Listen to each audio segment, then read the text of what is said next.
ఓ అయితే మందుకు కకృతి పడ్డావన్నమాట.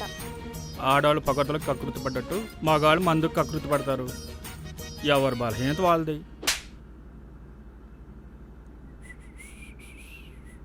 ఏంటండి అలా చూస్తున్నారు? మీరు నిజంగానే నాలా కిడ్నాప్ అయ్యారా, లేదా అమ్మాయిని అమ్మేసే బ్యాచ్లో నువ్వు కూడా ఒకటివా? ఇక్కడ మన ఇద్దరం కదా ఉన్నామండి. అందమైన అమ్మాయిలు ఎవరు?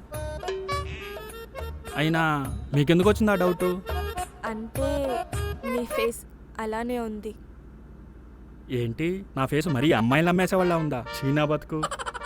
సారీ అండి. Okay okay. మీరు నిజంగానే నేనేం చేయరు కదా?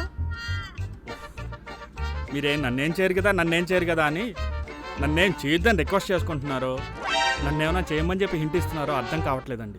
అయినా మిమ్మల్ని ఏదో ఒకటి చేసేదాకా మీరు ఊరుకునేటట్లేరుగా.